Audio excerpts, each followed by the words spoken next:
Fluorescent lights hummed in the New York Presbyterian ER, throwing a pale glow across the linoleum floor. Emily Carter, 7 months pregnant, clutched her belly and tried to breathe through the sharp wave of pain cutting across her abdomen. Her iPhone slipped from her trembling fingers and hit the tile with a hollow sound. Around her, nurses moved fast, calling codes she barely understood. Her world had shrunk to the steady, fragile rhythm of the fetal monitor beside her bed. Then the door burst open. Ryan Mitchell, her husband, the man she had once worshipped, stormed in wearing a navy suit and arrogance like cologne. His Rolex glinted beneath the harsh lights. Behind him floated Vanessa Brooks, his PR executive turned mistress, dressed head to toe in white, smirking like an angel carved from ice. The smell of her perfume filled the room, sickly, sweet, invasive. "Are you done with your little drama?" Ryan's voice cut through the steady beep of the machines. "You called the ambulance for cramps?" "Jesus, Emily, you're embarrassing me." Emily's lips trembled. The baby, I was bleeding." He waved a hand, laughing coldly. "You'll do anything for attention. Even pretend to be dying." Nurse Rivera tried to intervene. "Sir, please, she needs rest. You can't speak to her like—" But Ryan stepped closer, jaw tight. "My wife is fine. You people love milking insurance, don't you?" Emily shrank back, one hand on her stomach. The pain came again, sharper, crueler. She whispered, "Please, not here, not now." Vanessa's laughter sliced the air. "Poor thing. Maybe if you'd taken better care of him, he wouldn't have come home to me." Something inside Emily cracked a soundless fracture between trust and disbelief. She stared at the woman beside her husband and realized the rumors weren't rumors anymore. Her pulse thudded in her ears. Ryan turned, ready to leave, but she reached for his sleeve. "Ryan, please, at least stay until—" He jerked his arm free, the motion sudden and violent. Emily stumbled backward. Her heel caught the edge of the hospital sheet. The world tilted. Her body hit the metal bed frame, pain exploding down her spine. The monitor screamed a warning tone. Nurses rushed forward, shouting for security. Ryan froze, face pale, then barked. She fell by herself. "Don't you dare twist this." Vanessa grabbed his arm. "Ryan, let's go. The paparazzi might see." "Bend." The door slammed behind them. For a moment, silence. Only the monitor beeped, steady but weak. Dr. Linda Perez entered, eyes blazing. "Get an ultrasound. Now." She leaned down beside Emily. "You're safe, honey. Focus on breathing. For your baby." Tears blurred Emily's vision. He pushed me." Perez said nothing, only squeezed her hand tighter. The nurses whispered. One of them glanced toward the ceiling camera, the red light still blinking. Recording. Hours later, after the pain subsided, Emily lay alone. Her phone buzzed on the tray beside her. Unknown number. She hesitated, then opened the message. "You don't know me, but I saw what he did. Get out while you still can." Her heart hammered. She texted back. "Who is this?" No reply. Outside, the winter rain began to fall over Manhattan, streaking the window like tears. Emily turned her head toward the faint reflection of herself in the glass, pale, swollen, frightened, and barely recognized the woman staring back. In the distance, thunder rolled. Somewhere below, a security guard replayed the hallway footage and frowned. The timestamp glowed red. 11:47 p.m., and in that frozen frame, Ryan's hand was clearly on her shoulder, pushing. The call came at 3:12 a.m. Manhattan time. Noah Carter was reviewing a proposal on his MacBook Pro when his phone lit up. The screen showed only 3 words. Emily. Hospital. Urgent. Within minutes, he grabbed his coat, keys to his Mercedes S-Class, and raced through the empty streets toward New York Presbyterian. Across the country, his younger brother Ethan was boarding a red-eye from Miami after reading the same message. 2 brothers, 2 CEOs, both men used to controlling markets, now helpless against the cruelty that had broken their sister. When Noah reached the ER, he found Emily pale and shaking. She looked smaller than he remembered, wrapped in a thin hospital blanket, her hand trembling as she clutched a silver Tiffany pendant, their mother's keepsake. "What happened?" he asked quietly. Dr. Perez sighed. "Your sister suffered abdominal trauma. The baby's heartbeat is steady, but she's under stress. She says her husband caused it. Noah's jaw hardened. Where is he? Gone, the doctor said. Security has footage, but it may already be in the wrong hands. That single sentence said everything. Money had power, and Ryan Mitchell had plenty of it. Ethan arrived just after dawn, his suit wrinkled, eyes bloodshot. He walked straight to Emily's bed, touching her hand. You're safe now, Em. We're here. Emily's lips quivered. He said I made him look weak. He told everyone I faked it. Noah's voice was calm but sharp, honed from years of boardroom wars. Not anymore. He picked the wrong family this time. In the corner of the room, a nurse hesitated, holding a sealed envelope. Someone left this for Miss Carter. Inside was a printed photo, Ryan and Vanessa walking out of a Ritz-Carlton suite, time-stamped 2 days before the incident. Scrawled in ink across the bottom, "He's done this before."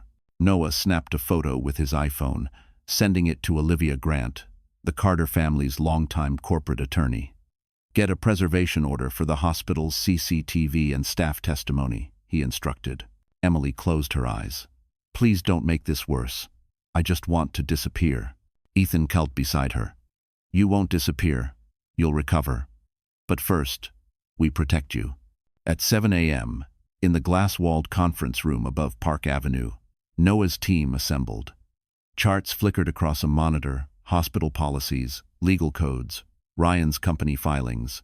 "He's funding this hospital through a dummy foundation," Noah said. "That's how he thinks he can bury the footage." Ethan leaned forward. "Then we'll bury him first. Financially." Olivia's voice crackled through speakerphone.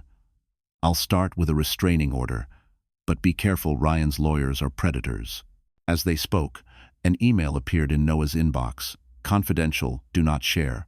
Attached was the ER hallway clip, fuzzy but clear enough. Ryan's hand shoving Emily. Noah exhaled slowly. "We have him." But Olivia's reply came seconds later. "That file wasn't from hospital servers. Someone's leaking internal footage. If Ryan finds out, your family could be in danger." In the hospital room, Emily stirred from uneasy sleep. She dreamed of Ryan's voice, the smell of disinfectant, Vanessa's laughter echoing down sterile halls. When she woke, Noah was standing by the window, sunlight glinting off his Mont Blanc pen as he signed documents. "What are you doing?" she whispered. "Ending this," he said. "Once and for all." Emily looked at her brother, at the reflection of the Manhattan skyline behind him. For the first time in days, a flicker of hope lit her eyes. Then, Noah's phone buzzed again, an unknown number, same as before. The text read, "You're already being watched." He turned slowly toward the hallway window, and there it was, a black sedan idling across the street, tinted windows, no plates. And in the faint glow of dawn, someone inside lifted a camera and clicked. By morning, the city was already awake. Manhattan looked peaceful from the hospital window. Taxis lined up on Fifth Avenue, sunlight bouncing off the glass towers, but Emily Carter knew peace was a lie. Her phone buzzed non-stop on the bedside table. At first, she thought they were messages from friends checking on her. Then she saw the headlines. Millionaire's wife stages hospital drama after losing sponsorship deal. Fake pregnancy scandal. Emily Carter's charity faces audit. Her blood ran cold. The articles had her photos, some from her charity gala, others from her private baby shower, all edited to make her look smug, guilty, manipulative. One even showed her leaving the ER, but the caption twisted the story. "Caught leaving after faking an emergency." She scrolled farther and saw a quote from Vanessa Brooks herself. "I pity her," it read. "It's hard watching someone destroy herself over jealousy." Emily felt her stomach twist. Tears burned, but anger was sharper. She whispered to herself, "She's still doing this. Even now." Across town, in Noah's Park Avenue office, the atmosphere was electric with fury. Ethan slammed a newspaper down on the marble table. They turned the entire narrative. "She's trending for the wrong reason." Olivia Grant's voice came through speakerphone, low and steady. "It's coordinated. These posts were boosted by an agency called Mirror and Muse PR. Guess who owns it?" "Vanessa," Noah said flatly. "Exactly.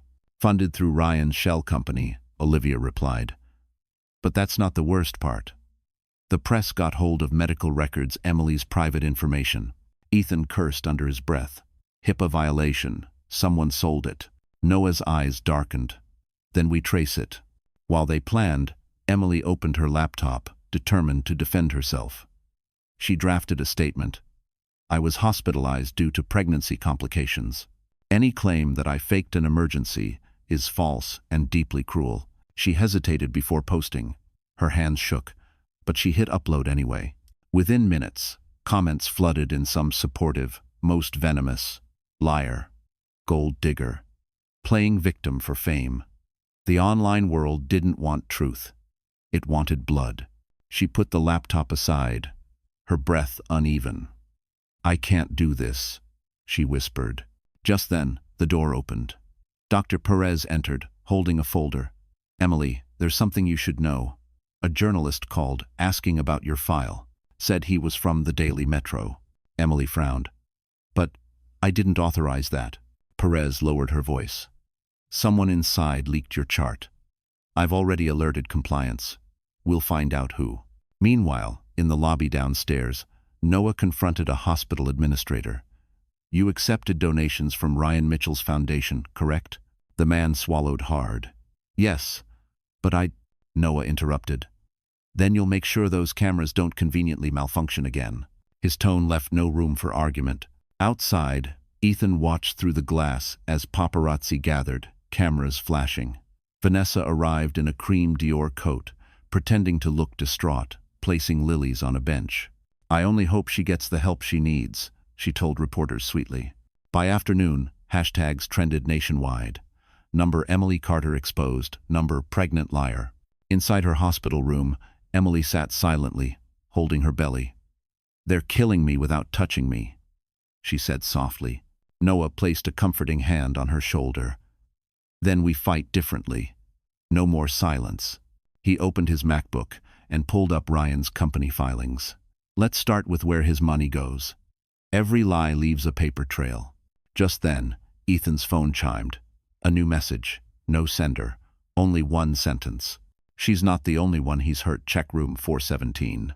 Ethan looked up, eyes wide. That's upstairs. Noah stood immediately. Let's go. They rushed out of the room, unaware that a man in a gray hoodie watched them from the end of the corridor, camera still rolling. And before the elevator doors closed, a live notification popped up online. Breaking: Ryan Mitchell's wife caught plotting revenge. Rain drizzled over Manhattan that night, washing the streets in streaks of silver. Emily stood at the curb in front of her Upper East Side townhouse, clutching a box of hospital forms against her chest. The cab that brought her here pulled away, leaving her alone with the faint hum of the city. Her home looked the same: ivory stone, black iron railing, soft amber light spilling from the windows, but it felt foreign, hostile. Inside, the silence hit her like a wall. The scent of Ryan's cologne still lingered in the air, mixed with faint traces of bleach. Their wedding photo hung above the piano, Ryan in his tuxedo, Emily in white lace, both smiling. She stared at it until her vision blurred, then tore it from the wall. The frame shattered against the hardwood floor, glass scattering like ice. Her phone buzzed again, a message from an unknown number. He's already moved out. Don't stay there tonight. Emily's hands trembled. Who are you? She typed back. No reply. She went upstairs, her steps echoing through the emptiness. In the bedroom, Ryan's closet was half empty. Expensive suits gone. Drawers cleaned out. On her nightstand lay a folded note on Mont Blanc stationery. I'm keeping the house. Don't make things harder than they need to be. You'll get what's fair eventually. Her pulse raced. She ran to the office to check their financial papers, but the safe was open. The deed, bank statements, even her mother's jewelry box, all missing. Her throat tightened. Ryan had stripped her life bare while she lay in a hospital bed. Downstairs, thunder rolled. The doorbell rang once, sharp. She froze. Another ring, longer this time. When she opened the door, a man in a dark raincoat stood on the steps. He handed her a thick envelope, then vanished into the night without a word. Inside was a court notice, eviction order. Effective immediately. property transferred to Mitchell Holdings LLC. Signed 2 days earlier. Ryan had done it all before the hospital incident. Emily sank onto the staircase, tears spilling down her cheeks. He took everything, she whispered. Everything. An hour later, headlights flashed outside. A black SUV parked across the street. 2 men stepped out, loading boxes into the trunk. Her boxes, she ran to the window. They weren't movers. They were security contractors Ryan often used for his restaurants. They entered the gate using a keycard. No, Emily's voice cracked. She dialed Noah, but it went to voicemail. Ethan's line was busy. She called 911. The dispatcher promised a patrol would check the property, but by the time the cruiser arrived, the SUV was gone. The officers were polite but skeptical. "Ma'am, your husband's name is on the ownership. There's not much we can do without proof of coercion." When they left, she wandered through the living room, every shadow whispering betrayal. That's when she noticed a glint beneath the curtain. She knelt, lifting the fabric, and froze. A tiny black camera was taped under the drape rod, the lens blinking red. Her stomach dropped. He had been watching her, recording her. She yanked the device out and crushed it under her heel. A soft whir echoed from another corner. Another camera. Then another. She ripped them all down, one by one, until she collapsed, sobbing amidst the debris of her own privacy. Finally, she grabbed her coat, the Tiffany pendant cold against her skin. She stepped into the rain, locking the door for the last time. As she walked away, lightning flashed, illuminating the townhouse behind her. On the second floor, a light flickered on. Someone was still inside. The next morning, the city felt colder, harsher. Emily Carter sat at a corner table inside a small Starbucks near Lexington Avenue, her coat still damp from the rain. She stirred her coffee without drinking it, eyes vacant, replaying the images from last night. Her home invaded, her belongings stolen, the hidden cameras blinking like silent witnesses. Her phone vibrated again. Unknown number. She hesitated, then answered. "Emily," a soft female voice said. "It's Vanessa." Emily's grip tightened around the cup. "You have some nerve calling me. Please, listen. I didn't know things would go this far. Ryan's losing control. I tried to stop him." The voice quivered with fake sincerity. "I want to meet. Just 15 minutes. I can explain everything." Emily's instinct screamed no, but exhaustion dulled her judgment. "Where?" "The River Cafe, Brooklyn, noon." The line went dead. At 11:30, Emily sat in a yellow cab crossing the Manhattan Bridge. The skyline shimmered behind the fog. Her Tiffany pendant lay cold against her chest like a warning. Still, a part of her wanted to believe Vanessa's guilt was real, that maybe someone inside that golden cage regretted what they'd done. The River Cafe was half empty. Candlelight flickered against rain-speckled windows overlooking the East River. Vanessa was already there, dressed impeccably in a cream coat, sipping tea like she hadn't destroyed a life. "You look tired," Vanessa said sweetly. Emily sat, folding her hands. "Get to the point."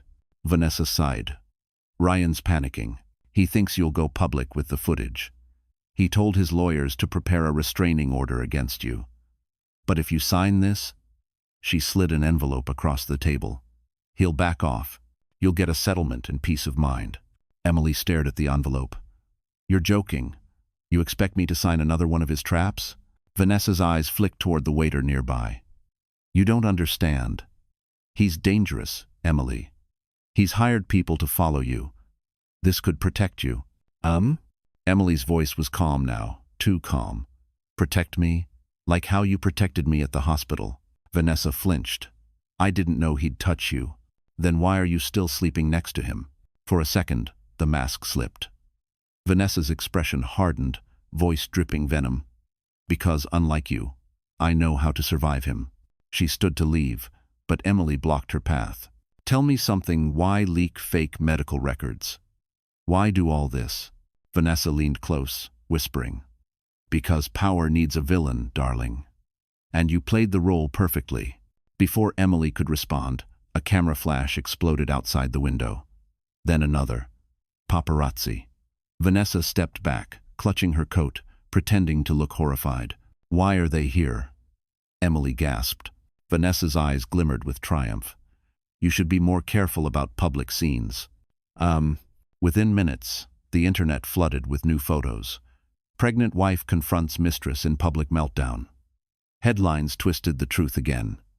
Emily realized too late Vanessa had staged the entire meeting. She fled into the rain, heart hammering. Her phone buzzed non-stop calls from reporters, unknown numbers, notifications stacking faster than she could delete them. She ducked into an alley, breathless, pressing her back against the wall. The screen lit again. A message appeared. I told you not to trust her. Emily's eyes darted around the empty street. The same number that had warned her before. Who are you? She whispered aloud. The next message came instantly. Someone who knows where your real danger is. Go back to the hospital. Check room 417. Thunder cracked overhead, rattling the awning above her. She hesitated, drenched, trembling, but deep down she knew she had no choice. Because if the stranger was right, the key to everything she'd lost was waiting there. The hospital corridor smelled of antiseptic and night. Emily Carter moved quietly, clutching the visitor badge she'd borrowed from a nurse sympathetic to her story. The elevator doors slid open with a dull chime. The digital display blinked 4. Room 417 was down the hall, past the maternity ward, where the hum of machines blended with faint lullabies piped through the speakers. Her shoes squeaked softly on the polished floor. She kept her head down, hoping not to be recognized. News about her public meltdown with Vanessa still dominated the tabloids. The receptionist had glanced at her twice already. Emily's heart pounded like it was trying to escape her ribs. When she reached the door marked 417, she paused. The light above it flickered. She pressed her ear to the wood. Silence. No movement. She turned the handle. Inside, the room was dim. Only a single monitor, casting pale blue light. The bed was unmade, sheets crumpled, an IV line dangling like a loose thread. It looked abandoned, except for a folder sitting on the bedside table with her name written across it. Emily hesitated before opening it. Inside were ultrasound images, hers and photocopies of her insurance claims. But something was wrong. The patient ID didn't match. The date read 2 weeks before her hospitalization. Someone had duplicated her medical file. Footsteps echoed in the hallway. Emily froze. A voice spoke from behind her. I told you not to come alone. She spun around. A man in his early 30s stood at the door, hoodie pulled low. She recognized his voice instantly. It was the man who'd been sending the warnings. Who are you? She demanded. My name's Ben, he said. I used to work for Ryan. In PR, I'm the one who leaked the hallway footage.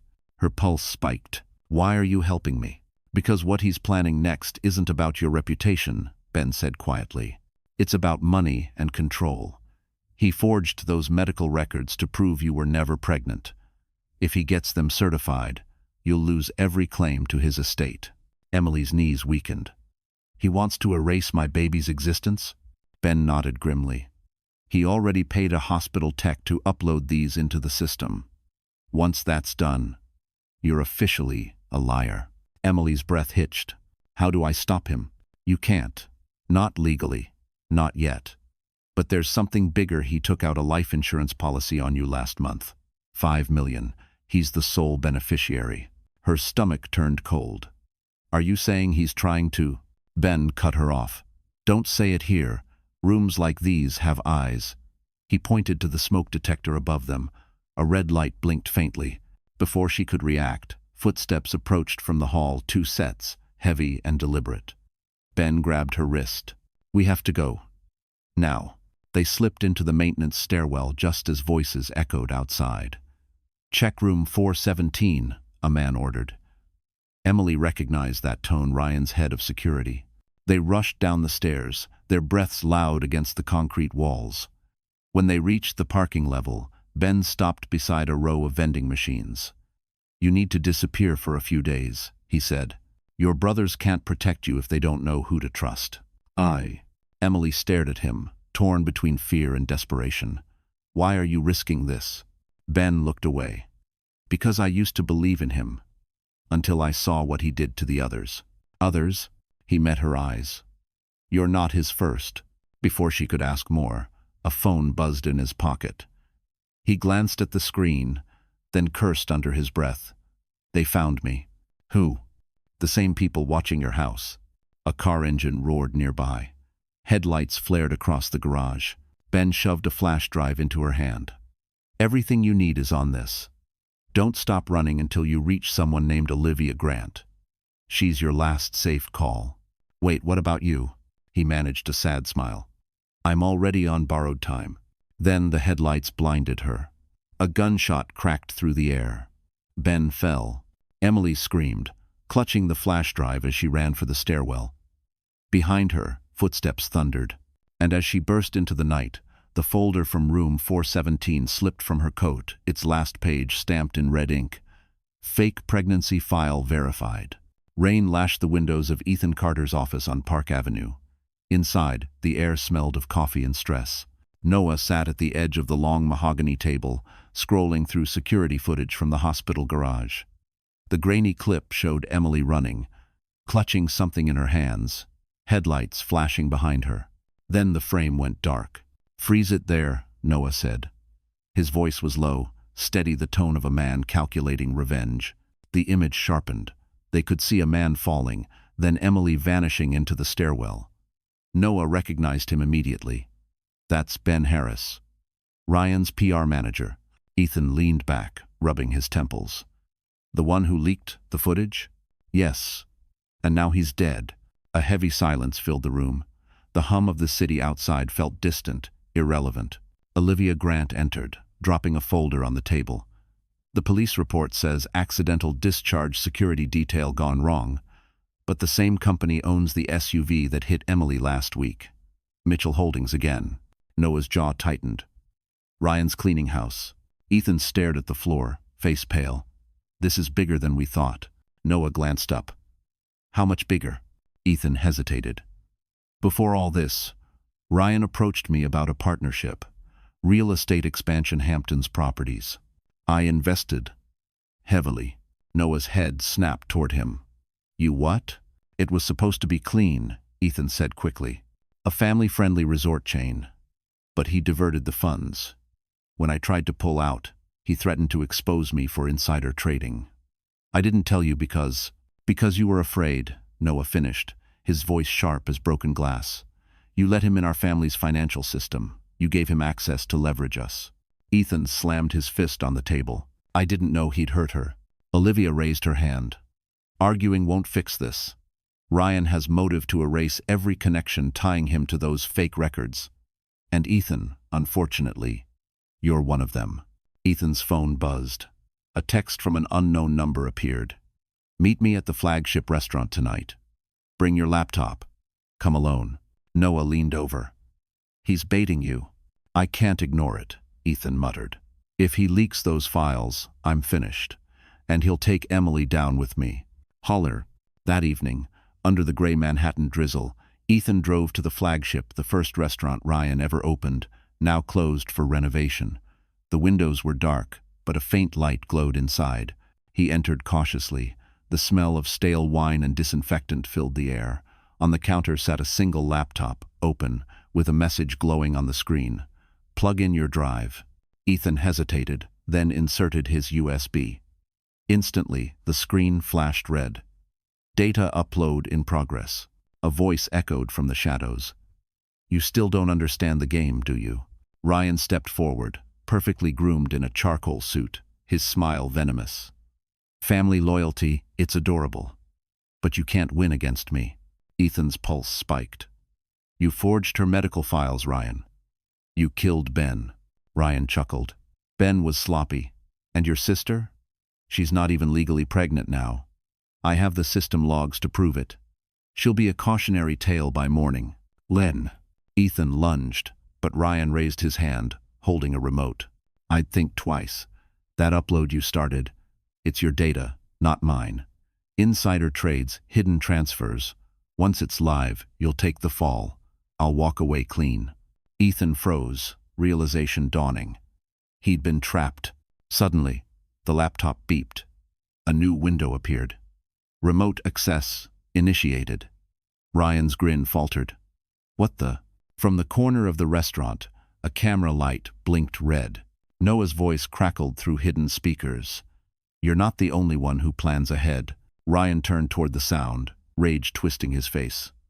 "You think this changes anything?" But outside, sirens wailed. Olivia had already traced the IP and sent the evidence to federal agents. Ryan's last smirk faded as the restaurant lights blazed on. Ethan exhaled, shaking. "You lose."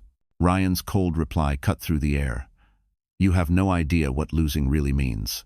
1. And as the agents stormed in, a text appeared on Noah's phone, an image of Emily's hospital bed, empty. The caption read, "You can't protect what you can't find." When Noah received the photo of Emily's empty hospital bed, his heart stopped. For a moment, the city outside his office window blurred the traffic.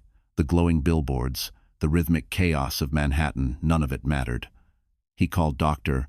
Perez immediately, his voice trembling for the first time in years. "She was supposed to be under 24-hour observation," he snapped. "How could she just disappear?" Dr. Perez sounded shaken. "She signed a release form at 6:40 a.m. A man claiming to be her attorney picked her up. The staff confirmed his credentials." "What man?" "His name was Thomas Graves." Noah froze. There was no Thomas Graves in their legal team. Within minutes, Ethan was in his office, drenched from the rain, breathing hard. "Tell me it's not true." "Ho." "She's gone," Noah said flatly. Ethan slammed his palm against the wall. "Ryan took her. He's making his move." Noah stared out the window, jaw tight. "Not if I make mine first." Across town, Emily woke in the back seat of a moving car. Her head throbbed, her wrists numb from the plastic restraints digging into her skin. The city skyline glowed beyond the tinted glass. She recognized the bridge lights. They were heading toward the Hamptons. A man sat in the front passenger seat, broad-shouldered, silent, wearing a driver's earpiece. Emily's voice cracked. "Where are you taking me?" The man didn't answer. "Please," she said, panic rising. "I'm pregnant." From the speaker in the dashboard came a familiar voice, Ryan's, calm and chilling. "Relax, sweetheart. You're safe. I'm taking you somewhere quiet, somewhere you won't embarrass yourself anymore." Her heart pounded. "You forged my medical records. You're trying to erase me." "But," he laughed softly. "Erase you?" "No, Emily. I'm saving you from yourself." Tears streamed down her cheeks. "What do you want from me?" "Just a little signature," Ryan replied. "A transfer of power of attorney. You'll live comfortably, far away from the spotlight. The world will think you checked into a retreat for mental health. And I'll raise the baby. You'll never touch my child." Ryan's voice hardened. "You think your brothers can protect you? Ethan's drowning in financial crimes I set up.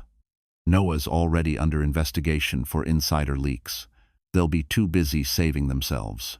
Emily's stomach turned. He had planned everything. Every move, every narrative, every betrayal. At that moment, headlights flared behind them. A black SUV sped closer, horn blaring. The driver cursed, trying to accelerate. The SUV pulled alongside, and through the window, Emily saw a familiar face, Noah. His eyes locked on hers for a split second before he rammed their car's rear bumper. "Hold on!" Noah shouted through the open window. The car swerved violently, tires screeching. The driver lost control, slamming into a guardrail. Airbags exploded. Emily's vision went white. When she blinked again, the car had stopped, smoke curling from the hood. She clawed at the seatbelt, fingers trembling. Noah. He was already there, breaking the back window with a tire iron. "Come on, Em." He pulled her free just as flames flickered beneath the engine. She coughed, clutching her stomach. "The baby, you're okay," he said. "You're both okay." They staggered toward the roadside, sirens wailing in the distance. Ethan's car skidded to a halt beside them, tires hissing. He jumped out, throwing his coat over Emily's shoulders. "Where's Ryan?" Noah asked. Emily pointed weakly back at the wreck. "He wasn't there. He was calling from somewhere else. He's still out there." Ethan glanced at the burning car. Then this was just a diversion. Noah's phone buzzed again. Another message. "You saved her once. Let's see if you can do it twice."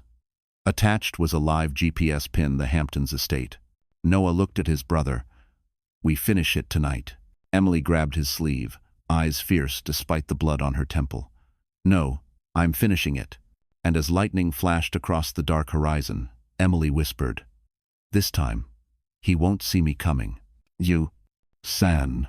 The Hamptons coast looked calm under the gray sky. But Emily knew better.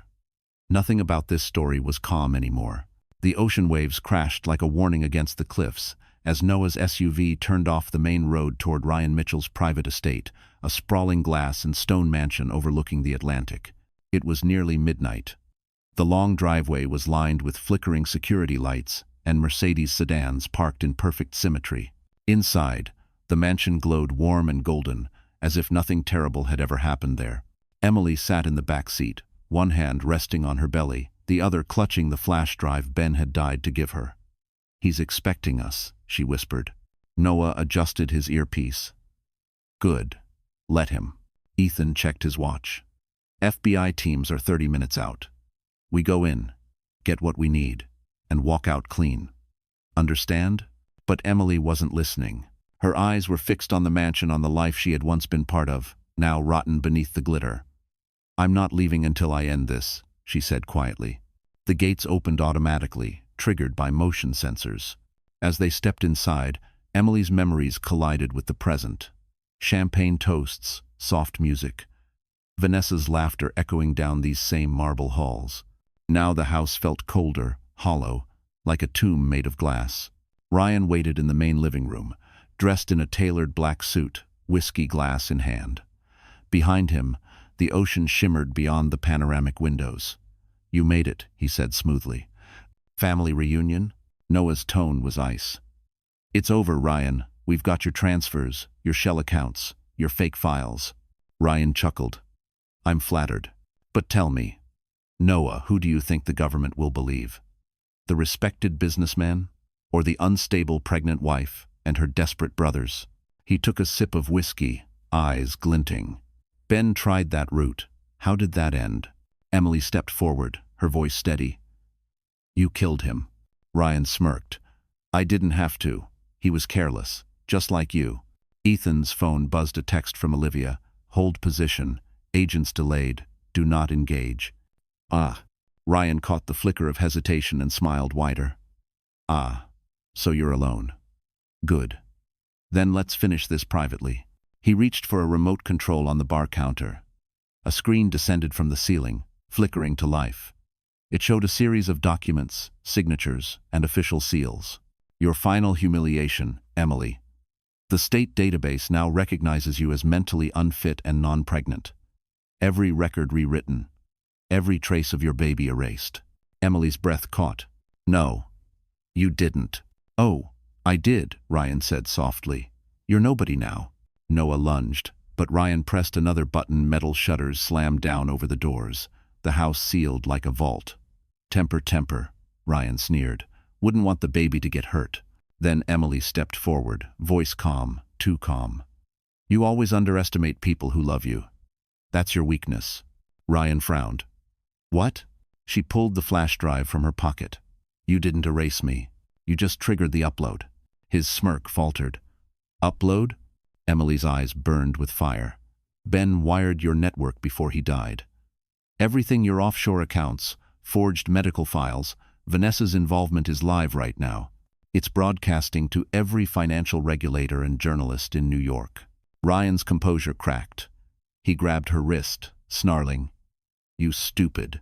A gun cocked behind him. Ethan, step away from my sister. 1. Outside, sirens wailed faint at first, then growing louder. Red and blue lights flashed across the glass walls. Ryan froze, eyes darting between them. You think this means you win? I built this empire. You'll never. The front door exploded inward as agents swarmed through, shouting commands. Ryan dropped the remote, his hands trembling. Emily stepped closer, her voice breaking but resolute. You didn't build anything, Ryan. You stole it from people who loved you. 0. As the agents cuffed him, Ryan met her gaze one last time. You'll regret this, Emily. She shook her head. No, you will.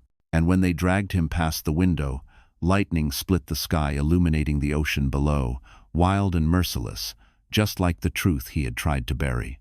The morning after Ryan's arrest, Manhattan buzzed like a live wire. News helicopters circled above the federal courthouse, their cameras trained on the black SUV convoy moving down Center Street. Every major network was streaming the same footage. Millionaire restaurateur arrested on fraud, assault, and forgery charges. Inside one of those SUVs, Ryan Mitchell sat in cuffs, jaw clenched, eyes vacant. His empire, the chain of restaurants, luxury properties, his spotless public image had collapsed overnight. Every shell account Emily and Noah exposed was now frozen. Every associate was under investigation. In another car a few blocks away, Emily watched the live coverage on her phone, wrapped in a blanket. Her body still ached from the crash, but her spirit felt sharper than it had in months. Beside her, Noah scrolled through his inbox. 3 major outlets want your side of the story: The Times, Vanity Fair, and CBS. Emily shook her head. Not yet. Let the facts talk first. Olivia Grant, sitting up front, smiled slightly. Wise move. The truth always sounds louder when the guilty start shouting first. Ethan's voice crackled through the speaker. FBI confirmed the files from Ben's drive matched the records on Ryan's servers. Vanessa's turning witness for leniency, but it won't save her. Emily closed her eyes. She deserves what's coming. Noah turned to her. And you deserve peace. He can't touch you anymore. But deep down, Emily knew it wasn't over. She'd seen the look in Ryan's eyes as agents dragged him away, not fear, but calculation. By noon, the courthouse steps were packed. Reporters shouted questions as Ryan emerged, flanked by federal marshals. Mr. Mitchell, is it true you forged your wife's medical records? Did you try to harm her unborn child? Do you have any comment on the death of your employee Ben Harris? Ryan paused, his expression calm. Then, in a voice that carried over the noise, he said, My wife needs help.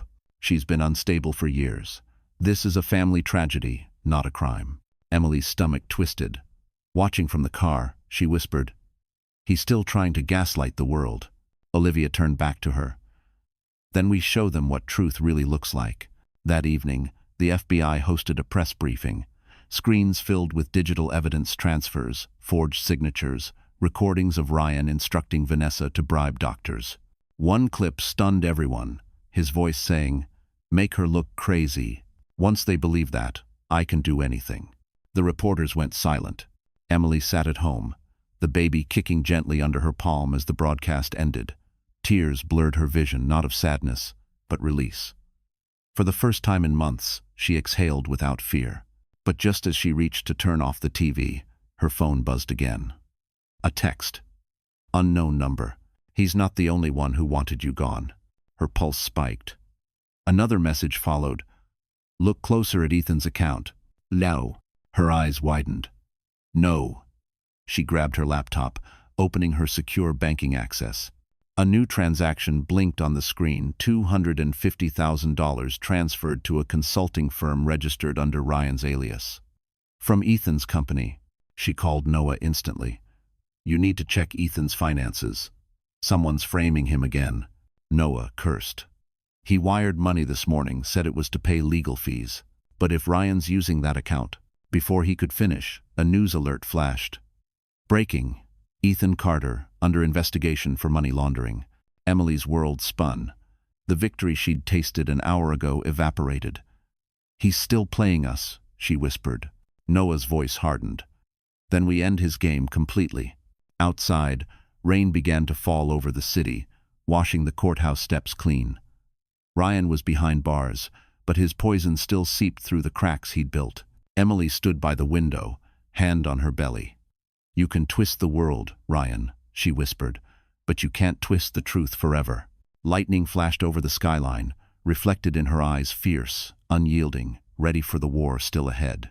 And in a cell miles away, Ryan smiled at a hidden camera and whispered, Round 2. The next morning, Manhattan woke to chaos. The front pages no longer screamed about Ryan Mitchell, they screamed about Ethan Carter, billionaire CEO under federal investigation. Brother of Ryan Mitchell's wife, accused of money laundering. The headlines dripped with irony, as if fate itself enjoyed mocking the Carter family. Inside Noah's Park Avenue penthouse, the atmosphere was electric with fury. Olivia Grant stood by the panoramic window, phone pressed to her ear, voice sharp. "No, that transaction was planted. We have timestamps, IP logs, yes, I'll send them to the bureau myself." She hung up and turned to the brothers. Ryan had to have someone on the outside. This was too precise to be random. Ethan sat hunched on the couch, head in his hands. "He's framing me through the same offshore loop he used for his restaurants. They're claiming I helped him launder money through shell resorts in the Hamptons."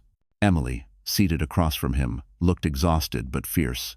"You didn't, and we can prove it." Ethan laughed bitterly. "Proof means nothing in the court of public opinion. They'll call it family corruption. They'll drag you down with me." Noah slammed his palm on the marble table. "Stop it. We've come too far to break now.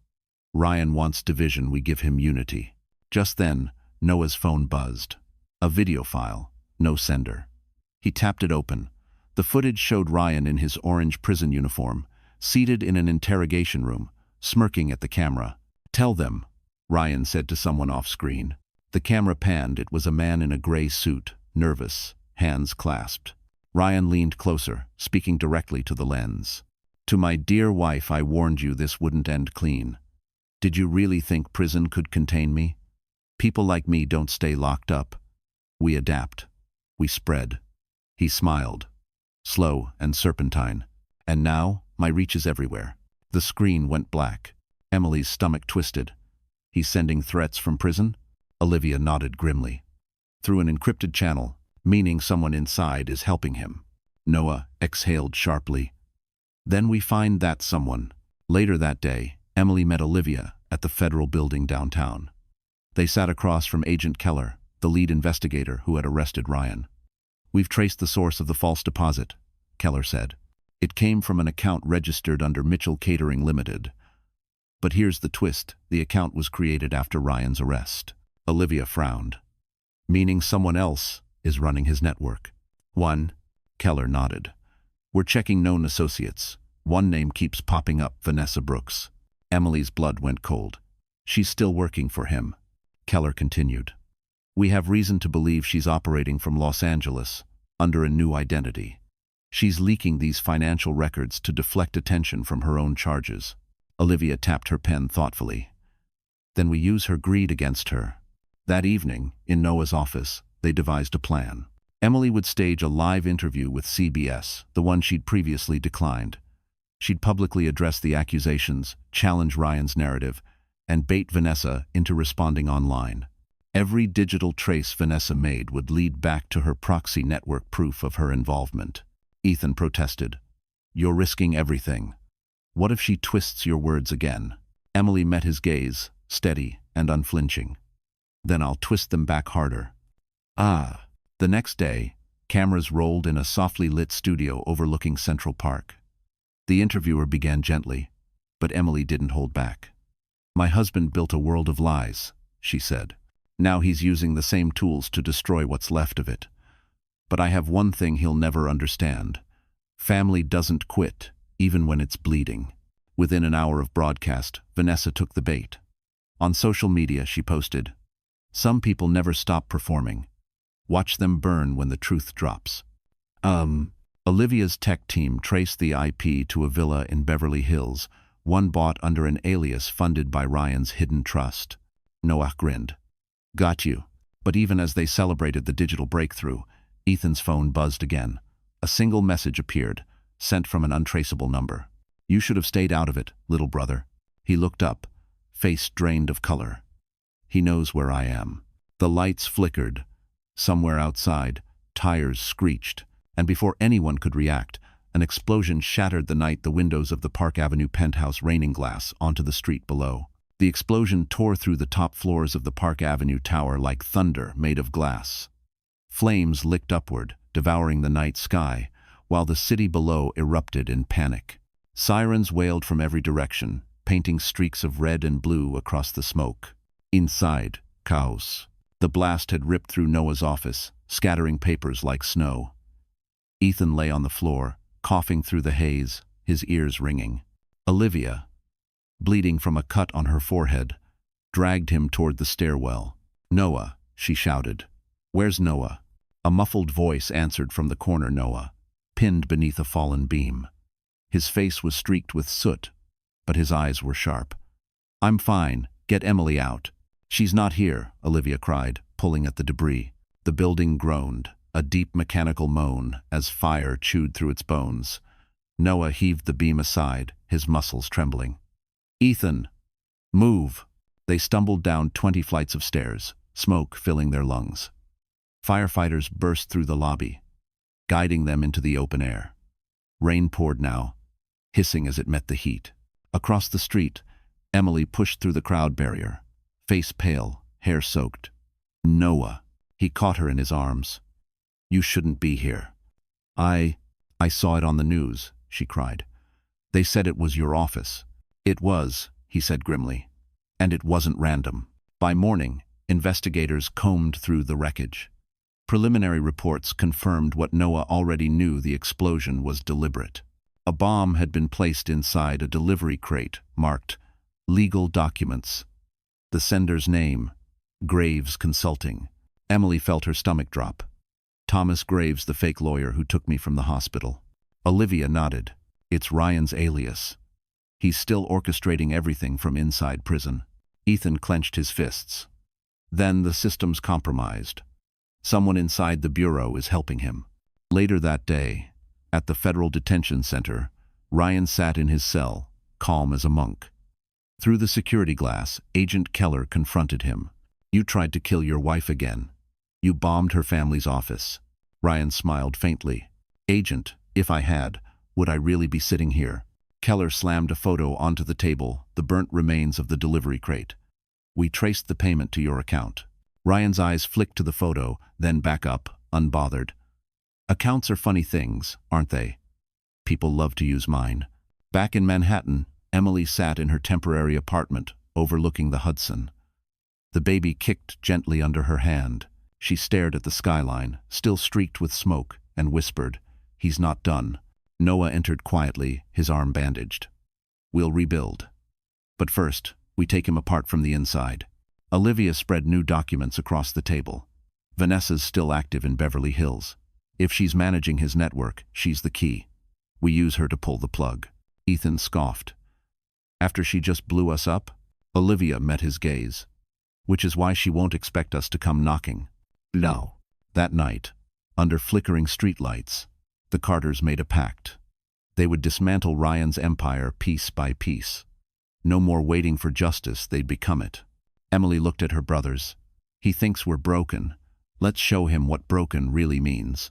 Hours later, as the rain finally stopped, she sat alone by the window. The city glimmered with reflections, sirens, lights, ghostly shapes in the glass. She pressed her palm against her belly, whispering to her unborn child, "We're going to end the monster your father became." Then her phone lit up again. A new message.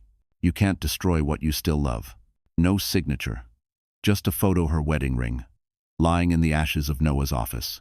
Emily stared at it, heart pounding. "He's watching." Lightning flashed over the Hudson, illuminating her face not in fear, but in defiance. And for the first time, she whispered his name, not as a plea, but as a promise. "I'm coming for you, Ryan." 3 weeks after the explosion, the world thought the Carter family had gone silent. Social media moved on, tabloids shifted to new scandals, and the city returned to its rhythm. But beneath that calm surface, Emily Carter was plotting the move that would end everything Ryan Mitchell had built. She stood before the mirror of her new apartment in Tribeca, brushing her hair into a tight bun. Gone were the soft sweaters and floral dresses. Now she wore black tailored, sharp, precise. Her reflection stared back at her with unfamiliar confidence. The woman who once begged for mercy no longer existed. Noah entered the room, holding a tablet. Olivia confirmed Vanessa's schedule in Los Angeles. She's hosting a launch party for a wellness brand. It's a front for laundering Ryan's offshore accounts. Emily took the tablet, scanning the details. The gala would be held at a Beverly Hills mansion rented under Vanessa's new alias, Sophie Lane. High-profile guests, luxury sponsors, endless cameras. Exactly the kind of stage Vanessa couldn't resist. "She'll be surrounded by press," Emily murmured. "If we want her to talk, we need to corner her where the world can see." Ethan joined them, still limping from the blast. "Are you sure about this, Em?" "She's dangerous." "So am I," she said simply. That night, aboard a red-eye flight to LAX, Emily reread the files from Ben's flash drive. The documents traced millions of dollars funneled through charities, shell foundations, and luxury events, all leading back to Vanessa. Ryan's empire was rotten to its core, and Vanessa had been its queen. When they landed, Los Angeles glowed like a dream dipped in neon. Olivia's team had already secured undercover credentials. Emily would enter as an investor interested in Vanessa's new brand. Noah and Ethan would monitor the operation remotely from a suite at the Beverly Hilton, linked by encrypted comms. At 8 p.m., the mansion buzzed with music, laughter, and the clinking of champagne glasses. Guests in designer gowns floated through marble halls, oblivious to the web being spun around them. Vanessa appeared at the top of the grand staircase, radiant in a red Dior gown, cameras flashing like fireworks around her. Her smile was perfect, her charm rehearsed, but Emily saw the cracks. When Vanessa finally spotted her across the room, she froze. Her mask slipped for half a second. Then she recovered. "Emily Carter." She purred, gliding forward. "Back from the ashes, I see." Emily smiled faintly. "I thought I'd congratulate you on your comeback. It's impressive. Laundering forgiveness through skincare." Vanessa's eyes narrowed. "Careful, dear. You're still trending as the unstable ex-wife." "Not for long," Emily replied. "Because tonight, everyone's going to see the real you." Vanessa tilted her head, mocking. "You really think you can outplay me?" Emily leaned closer, whispering, "I already have." At that moment, the ballroom's massive LED wall flickered. The music died. Every phone in the room vibrated simultaneously. A live stream appeared, showing Ryan in his prison cell, speaking directly to Vanessa. "Transfer complete," his voice said. "Half to your account, half to the Zurich vault. Burn the rest." Gasps rippled through the crowd. Vanessa's smile collapsed. "What did you do?" she hissed. Emily stepped back, just turned on the lights. Security rushed forward as reporters began recording. Olivia's voice crackled in Emily's earpiece. "Streams viral. Federal agents are inbound." Vanessa tried to flee through the side exit, but Noah's voice came over comms. "Front gate sealed. She's done." Police lights flooded the driveway moments later. Vanessa screamed as agents swarmed in, snapping cuffs around her wrists. Cameras caught every second. Emily watched silently from the terrace, the cool night wind tangling her hair. She should have felt triumph, but instead, a hollow ache filled her chest. Then her phone buzzed again, a message with no sender. "Good move, my queen. But remember, I taught you how to play." Her blood turned to ice. She zoomed in on the metadata. The signal had come from inside the prison. Ryan Mitchell was still orchestrating the game. One move ahead, and somewhere behind concrete walls, he smiled because Emily had just proven she could be as ruthless as him. Rain swept across the razor-wire fences of the Metropolitan Detention Center, drumming like distant artillery. Inside, Ryan Mitchell sat in a small concrete room, dressed in gray. His hands cuffed, but his smirk unshaken. A single bulb flickered above him, throwing fractured light across his face. He looked tired, yet triumphant, like a man who had already planned his next escape. Across the table sat Agent Keller, eyes heavy with suspicion. "You're running operations from inside federal custody. Don't insult me by denying it." Ryan leaned back, expression lazy. "Agent, I've been in here for months. No phone, no visitors without your approval, no computer. Tell me, how exactly am I pulling off miracles?" Keller slammed a folder down. Inside were photos, screenshots from the Vanessa Brooks livestream, proof of Ryan's voice initiating the transfer.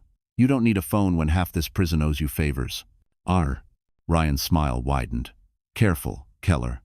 Accusations without proof are dangerous. For careers, especially." Keller stood, frustration boiling. "Enjoy your throne while it lasts. It's collapsing under you." When the door shut behind the agent, Ryan's smile vanished. He turned toward the small vent in the corner. "Are you there?" he whispered. A distorted voice answered through the grate. "Always. Your queen fell faster than expected. The Carters are gaining sympathy. You'll lose the narrative soon." Ryan's tone hardened. "Then we give them a new story. Leak the Ethan account transfer, make it look like family corruption. Emily will spend the rest of her pregnancy defending their name." The voice chuckled. "And the package?" Ryan's eyes glinted. "In motion. By the time they find it, it'll be too late."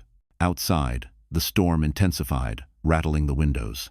Meanwhile, back in Los Angeles, Emily sat in a quiet suite at the Beverly Hilton, exhaustion settling into her bones.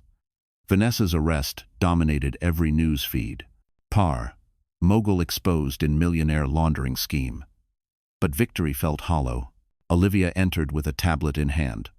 The bureau confirmed Ryan's voice print from the stream. "They're adding conspiracy charges. But there's something else." Emily looked up.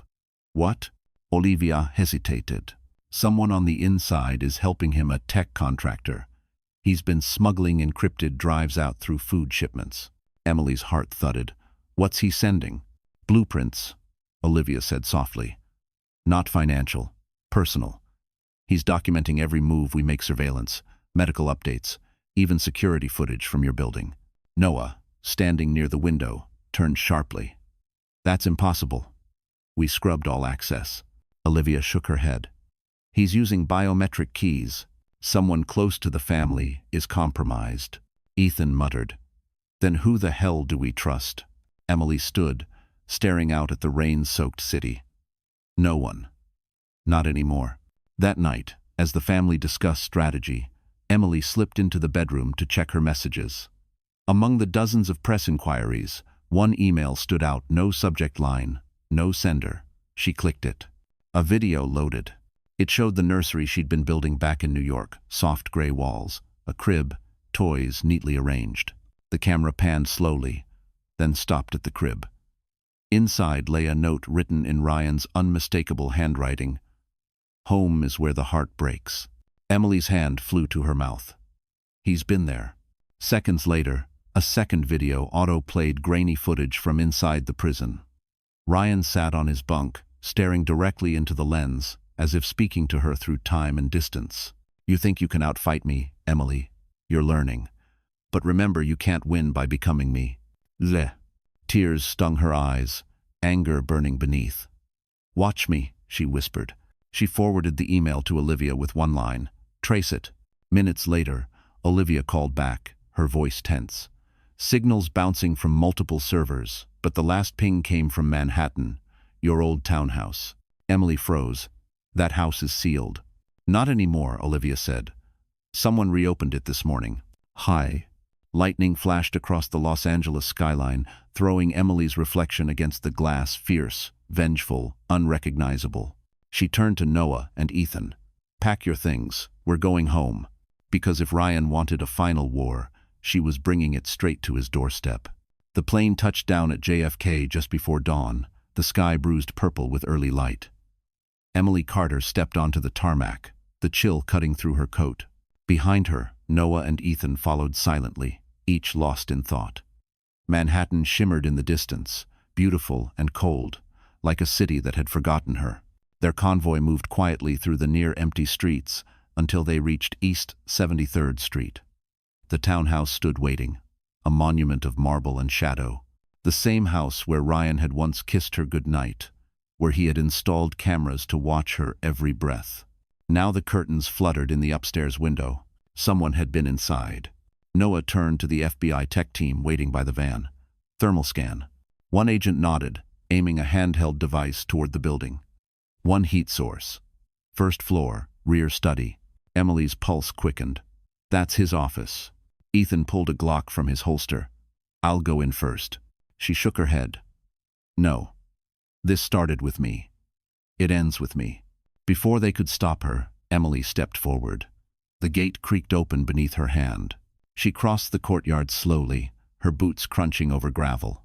The front door was unlocked. Inside, the house smelled of old wood and smoke, a ghost of the life she'd lost. Every step echoed. The photos on the wall were gone, replaced by blank spaces where memories used to hang. The study door stood ajar. She pushed it open. The room looked exactly as Ryan had left it: dark walnut desk, glass of half-finished bourbon, city lights spilling through the blinds. But something new sat on the desk, a small metal box with a red blinking light. A recording device. Emily pressed the button. Ryan's voice filled the air. "Welcome home, darling. You never could resist the past." Her hands clenched into fists. "I knew you'd come back," the recording continued. "You think you're winning, don't you? But while you've been chasing ghosts, I've been building new ones." The device clicked. A hidden projector whirred to life, casting video onto the wall. It showed Ethan, weeks earlier, at a bank in the Hamptons, shaking hands with a man from Ryan's old company.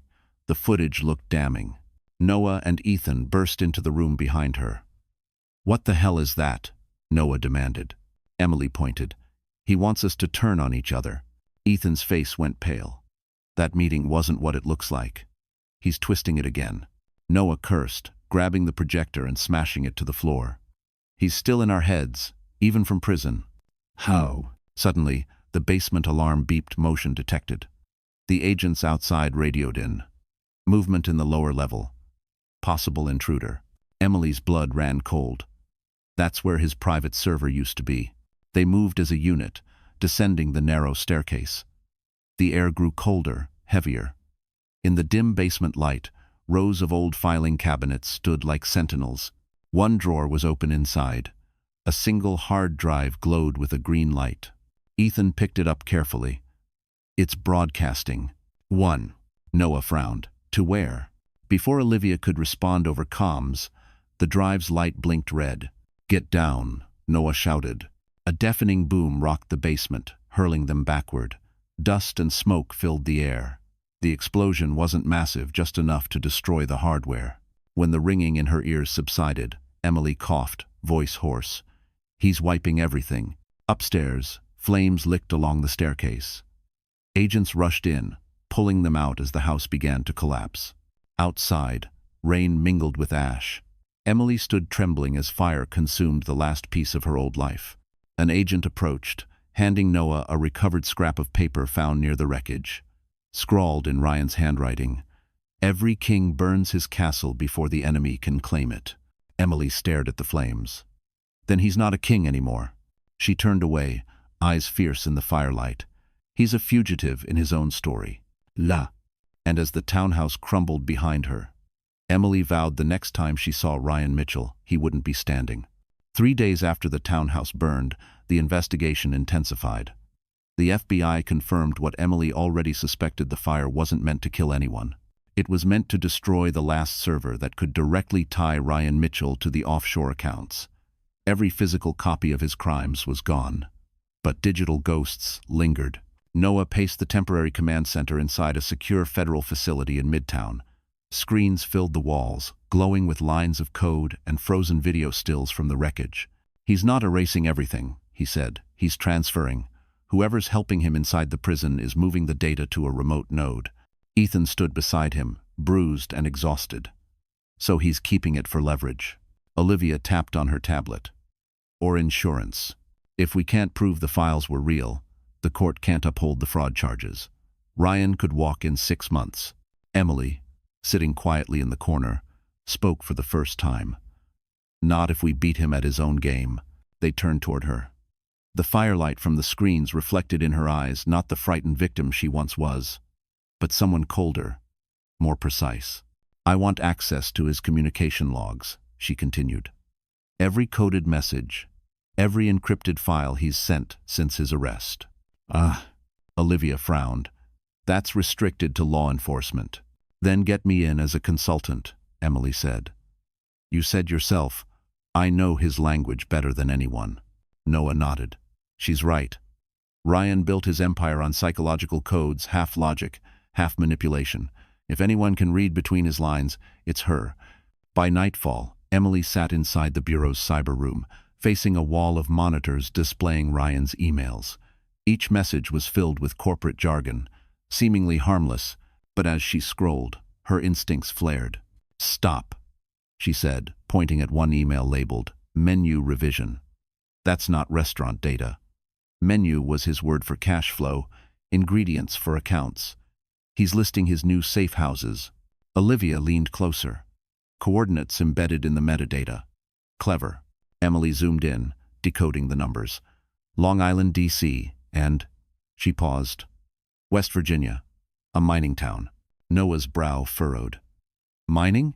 It's not coal, Emily said. It's crypto. He's hiding his funds in blockchain farms. Digital laundering. Ethan exhaled. That explains the power surges we tracked near his shell companies. Olivia typed quickly, running a trace. If we seize those farms, we cripple his network permanently. But we need a warrant first. Emily's phone buzzed suddenly, an unknown number again. A chill ran through her. She opened the message. You're close. Don't trust the man beside you. She looked up at the room. Everyone was working focused, unaware. Her gaze fell on Agent Keller, standing near the servers, phone in hand. He was typing fast, too fast. Emily's pulse spiked. Noah, she whispered. Keller's sending something. Before Noah could respond, Keller glanced over, eyes cold. You should have stayed in California. He reached for his gun. Chaos erupted. Ethan lunged forward, tackling Keller as the weapon fired. The bullet shattered a monitor inches from Emily's head. Agents swarmed in, restraining Keller, dragging him to the ground. Olivia stared, stunned. He's the leak. Keller spat blood, smirking. You think you're heroes? Ryan owns people like me by the dozen. Emily stepped closer, voice trembling with fury. Then, he just lost his favorite one. Hours later, the Bureau confirmed Keller had been smuggling Ryan's messages using an encrypted courier app, the same one that triggered the townhouse explosion. But his phone contained something more valuable. An active session key tied to Ryan's crypto accounts. Emily stood over the confiscated device, determination settling in her chest. If that's his lifeline, she said softly, I'm going to cut it myself. Noah frowned. Emily, you're not trained for that kind of access. It's a digital minefield. She met his gaze, unwavering. Neither was he. But he built it, and I know how he thinks. The room fell silent as she logged into the interface, the glow of the monitor painting her face in cold light. Lines of code scrolled, passwords cracked, firewalls collapsed. Ryan's empire, his last sanctuary, began to crumble. Miles away, in his cell, Ryan stirred.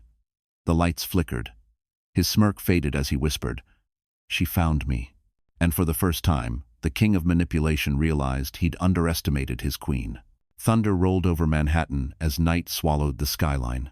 Inside the Bureau's cyber division, the hum of servers was deafening. Every monitor displayed cascading lines of code. Emily Carter's hands moved across the keyboard like a pianist conducting vengeance. Her eyes didn't blink. The system was fighting back, but she was faster. Noah, she said, voice calm but sharp. I'm in his primary wallet. Total balance, $142 million. Ethan whistled low. That's blood money. Olivia leaned forward. Can you freeze it? Not yet, Emily replied. If I do it too soon, it'll trigger his failsafe automatic distribution to offshore donors. I have to reroute every channel manually. Sweat beaded on her forehead. Code blinked red and green like a digital heartbeat. Across the room, Noah paced, watching the timer count down. They had less than an hour before the crypto chain renewed and buried Ryan's tracks permanently. Meanwhile, inside his high-security cell, Ryan Mitchell sat on his cot, breathing slow and even. His reflection glimmered faintly on the metal toilet, his only mirror now. Suddenly, the light above him flickered again. He smiled faintly. She's close, he murmured. The guard outside frowned. What did you say? Ryan ignored him. His pulse matched the faint hum of the wall's vibrations from the server node buried beneath the prison. He could feel her touching his system, every keystroke like a heartbeat echoing down a wire. Back in the bureau, Emily froze.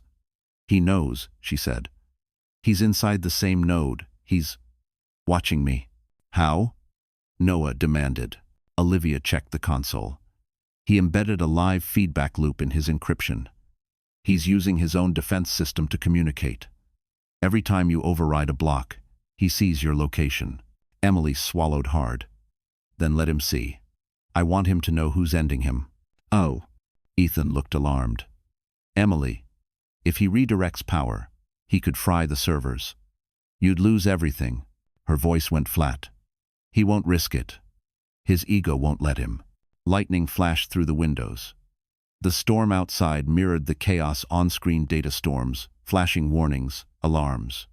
Then, a message appeared across the central monitor. Hello, love. Everyone froze. Emily's fingers tightened on the keyboard. Ryan. Another line appeared. I built you stronger than this. Olivia whispered. He's taunting you. Emily typed furiously. You built nothing. You stole, you lied, and you broke the wrong woman. The system paused. Then, slowly, a new message formed. Every king needs a queen to kill him. The lights flickered violently. The servers began to hum at a higher pitch. Noah grabbed the backup drive. He's overloading the grid. Emily shouted over the roar. Then pull the plug.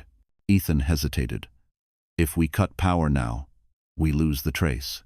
Do it, she yelled. Noah yanked the main breaker. The room plunged into darkness. For a heartbeat, there was only silence and the pounding of rain.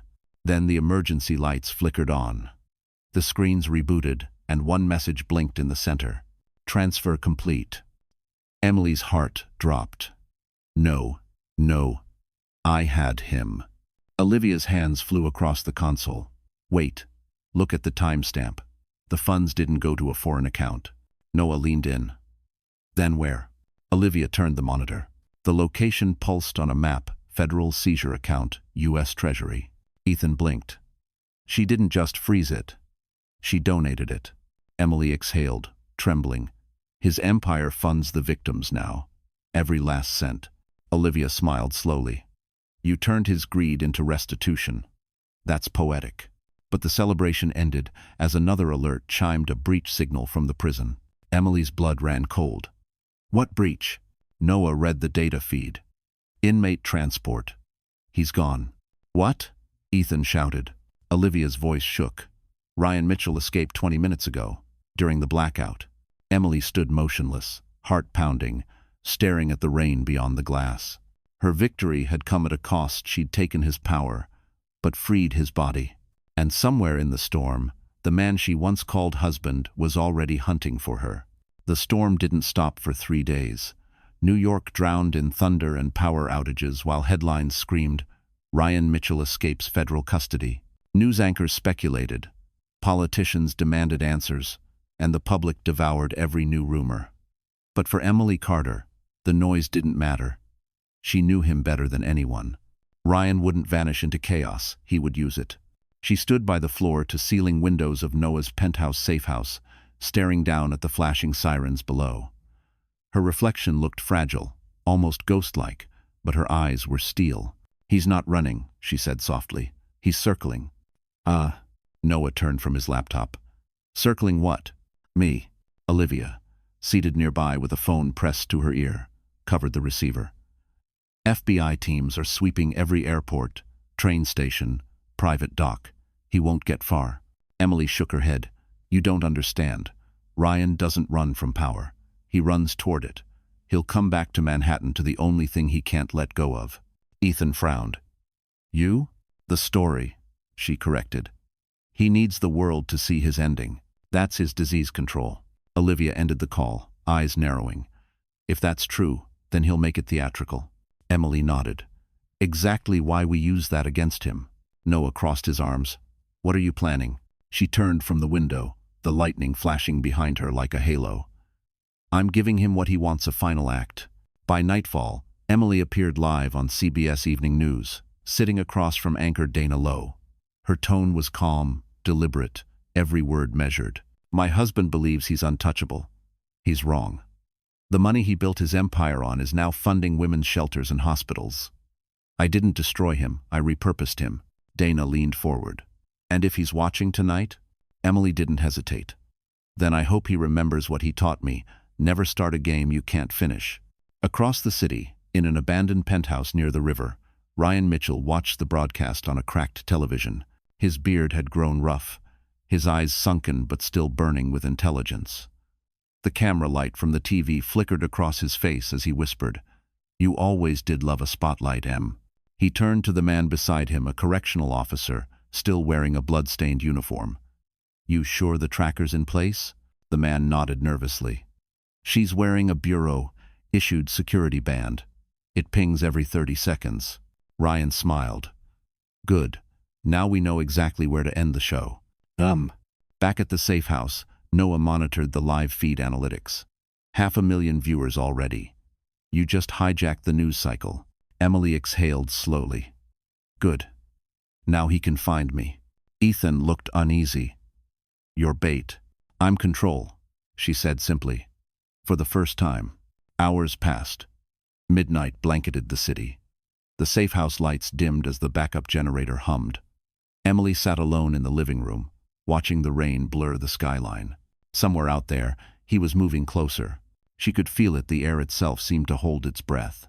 Then the power flickered once, twice. "Gone." Noah's voice shouted from the hallway. "Backup's offline, he's here." Emily's heartbeat thundered. A door slammed downstairs. Ethan grabbed a flashlight, sweeping the darkness. "Stay behind me."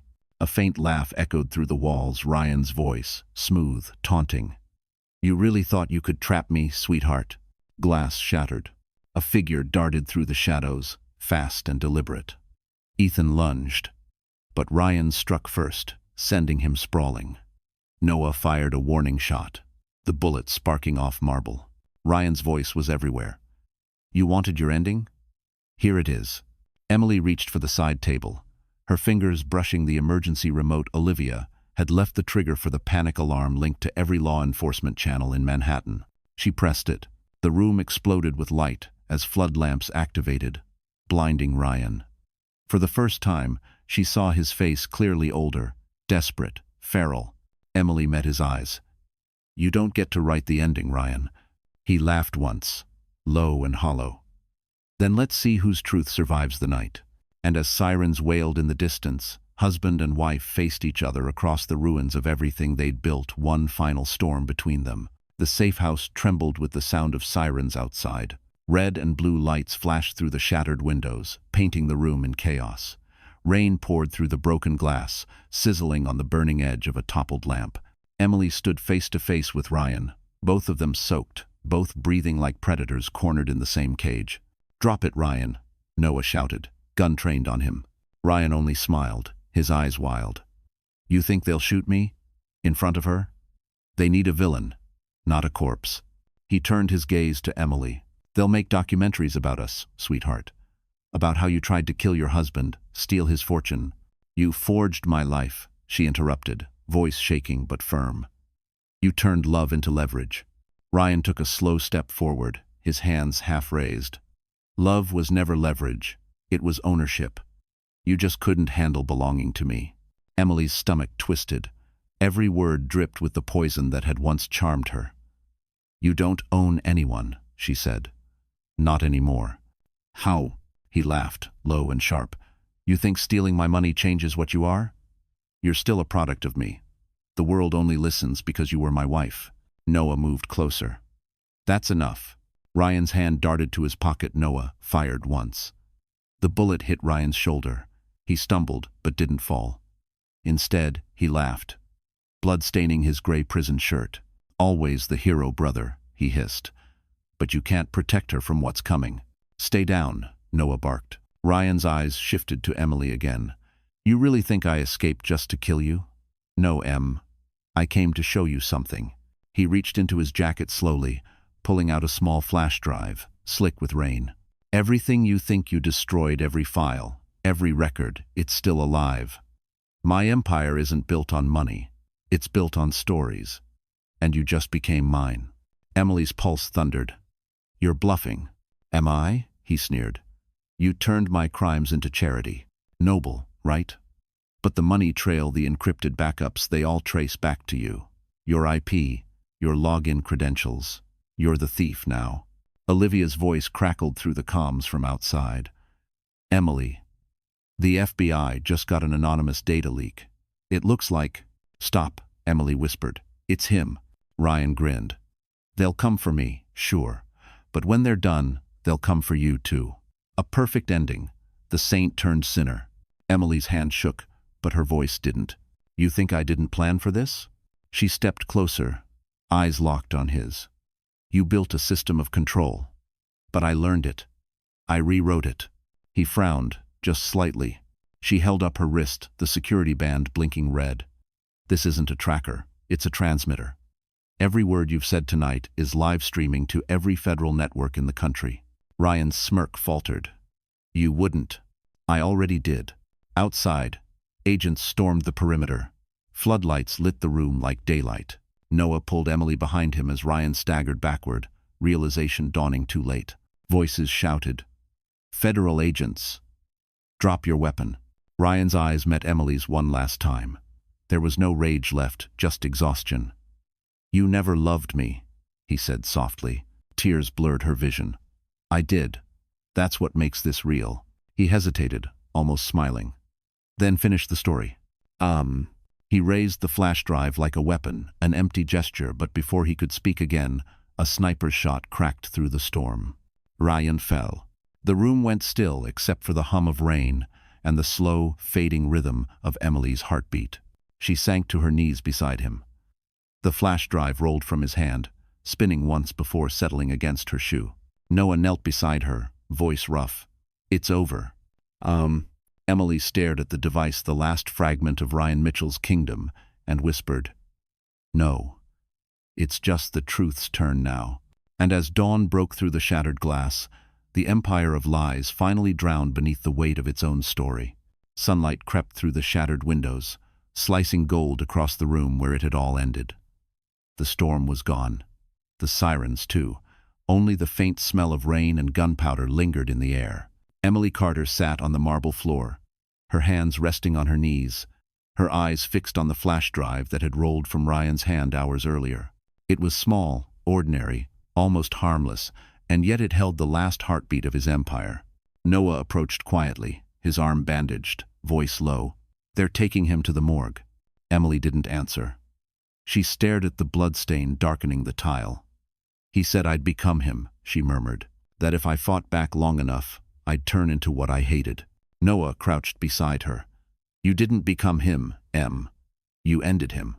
Ethan entered next, face pale but calm. FBI confirmed the stream. Everything's archived, the recordings, the confession, even the financial data from that drive. You won't be charged with anything. She looked up at him, her eyes distant. But I did charge something. His memory. Ethan frowned. What do you mean? I killed him publicly, she said softly. That's what he always wanted to be seen, even in ruin. Olivia appeared at the door, her usual poise replaced with quiet respect. The Bureau wants your statement in the morning, Emily. After that, you're free. Free, Emily repeated, the word fragile on her tongue. I don't even remember what that feels like. Outside, the city was waking up. Newspapers hit doorsteps, headlines already rewriting the narrative. Ryan Mitchell dead in FBI shootout, wife's courage ends notorious scandal. Cameras swarmed outside the safe house gates, their lenses desperate for one last image of her. But Emily didn't step out. Not yet. She rose slowly, taking the flash drive in her hand. What's on this? She asked Olivia. Olivia hesitated. We haven't opened it. The Bureau will handle the decryption. Emily studied the tiny piece of metal. No. Ryan doesn't leave anything behind without a purpose. Noah stepped forward. Emily, don't. But she had already crossed the room, sliding the drive into the laptop on the desk. The screen flickered once, then loaded a single video file titled For Emily. Her breath caught. She clicked it. Ryan appeared on screen, recorded days before his escape, sitting in his prison cell, smirking at the camera. If you're watching this, sweetheart, it means I lost. Finally, congratulations. He leaned closer, his voice smooth, venomous. But remember, every story needs a villain. Without me, what will you be? A survivor? Or just a woman with nothing left to fight for? The video ended with static. Emily stared at the blank screen for a long time, tears streaming silently. Then she whispered, Neither. I'll be the truth you never could face. She ejected the flash drive, set it on the table, and smashed it under her heel. The sound was final, the empire reduced to dust. Hours later, as dawn stretched fully across Manhattan, Emily walked out of the building for the first time in months. Cameras flashed, reporters shouted her name, but she kept her head high, the Tiffany pendant gleaming at her throat, a quiet reminder of the girl she once was. A journalist's voice rose above the rest. "Mrs. Carter, what happens now?" Emily paused, her hand resting gently over her stomach. The child moved beneath her palm, alive, safe. She looked into the sea of cameras and spoke clearly. "What happens now?" she echoed.